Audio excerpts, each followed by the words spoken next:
and welcome to another episode of my series in the Landscape Photographer Profiles, where I get to meet with other photographers and get to speak with them and figure out exactly what makes them tick as a photographer.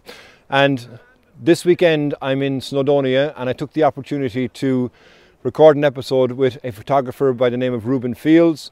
He is a photographer whose work I've been admiring for a long period of time, and actually to get to speak with him on these subjects is quite interesting and fun.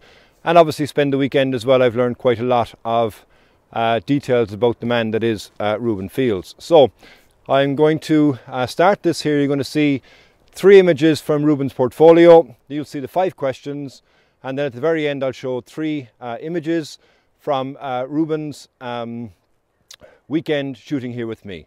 I'll ask Reuben the questions, and I record them actually in different locations throughout this weekend, so you're going to see different scenes where we would have shot. And I do think from doing it that way as well, it gives us a good breadth of the scope of Reuben's photography and different scenes as well that we would have visited during this weekend. So enjoy.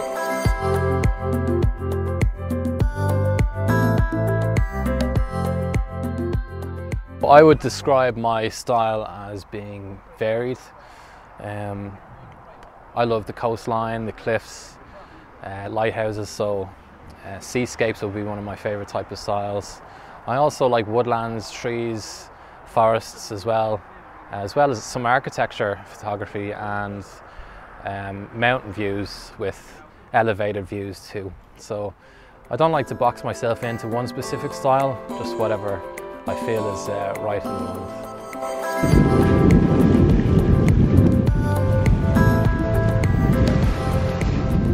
The gear I use a Nikon D610 as my main body.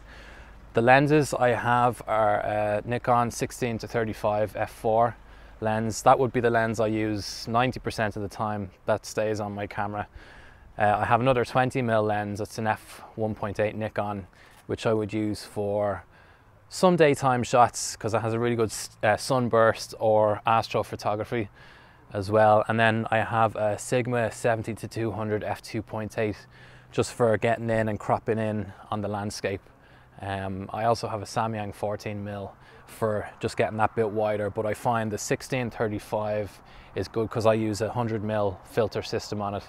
As regards filters, I have the Nisi V500 holder system, and with that I have some Lee filters as well as some Nisi filters as well. So at the moment on this camera now I have a Nisi 10 stop, and I use grad filters as well just to bring down the highlights in the sky. Bag wise I use a low pro bag most of the time, and I have another bag that is a little bit lighter for hiking up mountains and traveling. And my tripod is a Slick tripod. It's a few years old now, but it's nice and sturdy, and I find it's easy to use, so I'll probably get an upgrade soon enough anyway. But that's the bulk of my gear.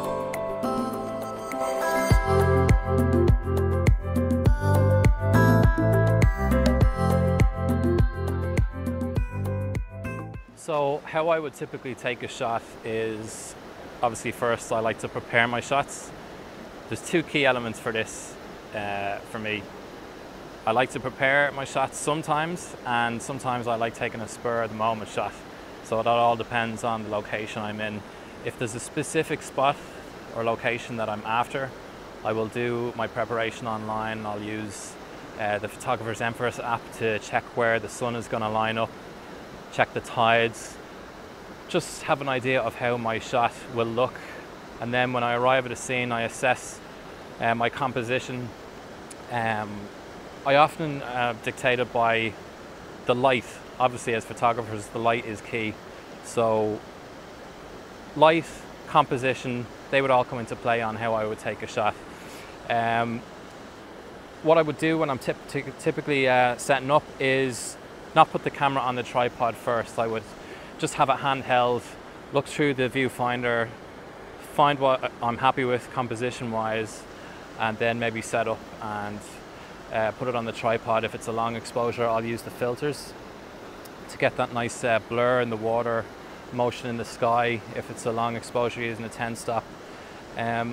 Sometimes I'll use the live view as well, just to check the composition. Once I'm happy with it, then I will go ahead and fire off a few shots.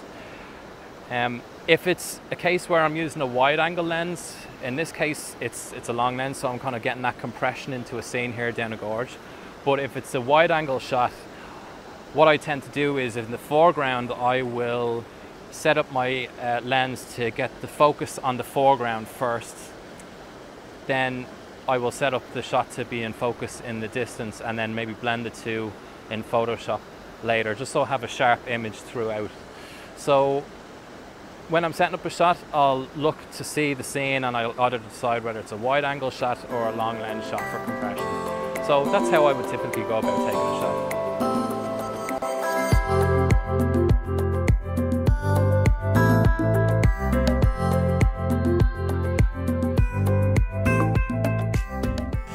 So my top tip would be to start shooting in manual mode. Take the camera out of automatic mode. The reason being that it's really a good way to learn how to use your camera. Learning the three things like shutter speed, aperture, ISO, really get you to know how to use your camera. Know the settings on your camera as well. And don't forget to keep things simple.